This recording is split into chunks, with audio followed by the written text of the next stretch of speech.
যুক্তরাজ্যের মন্ত্রিত্ব ছাড়লেও যেন বিপদ পিছু ছাড়ছে না সাবেক প্রধানমন্ত্রী শেখ হাসিনার ভাগ্নি টিউলিপ সিদ্দিকের। বাংলাদেশের পাশাপাশি যুক্তরাজ্যেও নতুন করে চাপের মুখে পড়তে যাচ্ছেন ব্রিটিশ এই এমপি। কিন্তু কী সেই চাপ, যা তাকে যুক্তরাজ্যে আবারও নতুন বিপাকে ফেলতে চলেছে? বিস্তারিত শিহাব ইসলামের ডেস্ক রিপোর্টে।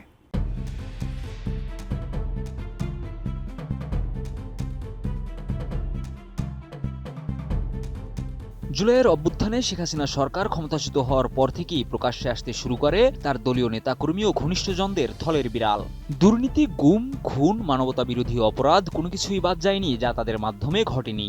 যদিও এসব অভিযোগ অধিকাংশ এখনও বিচারাধীন এবং তদন্তাধীন, তবে এসব অভিযোগে অভিযুক্তদের তালিকা থেকে বাদ পড়েননি শেখ হাসিনার ভাগ্নি যুক্তরাজ্যের এমপি টিউলিপ সিদ্দিকও।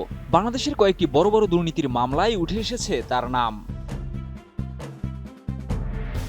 আর এবার বাংলাদেশে পূর্বাচল নতুন শহর প্রকল্পে ক্ষমতার অপব্যবহার ও দুর্নীতির অভিযোগে দায়ের করা মামলায় যুক্তরাজ্যের এমপি টিউলিপ সিদ্দিক নতুন চাপের মুখে পড়তে যাচ্ছেন বলে দাবি করেছে ব্রিটিশ ট্যাবলয়েড ডেইলি মেইল। আগামীকাল সোমবার এই মামলার রায় ঘোষিত হওয়ার কথা। অভিযোগ প্রমাণিত হলে তার দীর্ঘমেয়াদী সাজা হতে পারে এমন আশঙ্কা প্রকাশ করেছে পত্রিকাটি।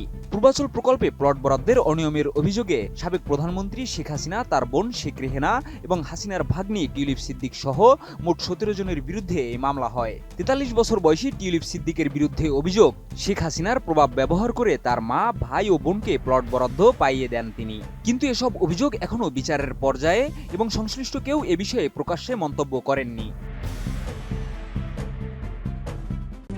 RICL TMX, যুগের পর যুগ স্থাপনা থাকে মজবুত।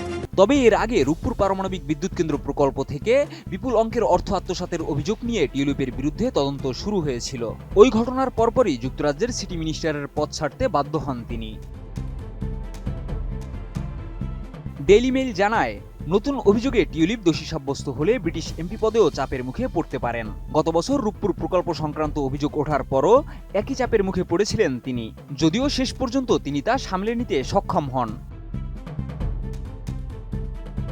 এছাড়া হাসিনার পতনের পর যুক্তরাজ্যে টিউলিপের আরও একটি বিতর্ক সামনে আসে। একটি ফ্ল্যাটের মালিকানা নিয়ে টিউলিপ বিভ্রান্তকর তথ্য দিয়েছেন কিনা এ নিয়ে প্রশ্ন ওঠে।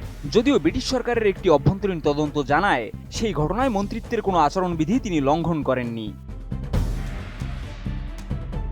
কিন্তু বাংলাদেশে চলমান মামলাটি নিয়ে প্রশ্ন তুলেছেন কয়েকজন ব্রিটিশ আইনজীবী। তাদের দাবি, মামলায় স্বচ্ছতার ঘাটতি রয়েছে। এ বিষয়ে তারা বাংলাদেশ হাই কমিশনারের কাছে একটি চিঠিও দিয়েছেন। তবে টিউলিপ মামলা বা আইনজীবীদের চিঠির বিষয়ে এখনও কোনো মন্তব্য করেননি বলে জানিয়েছে ডেইলি মেইল।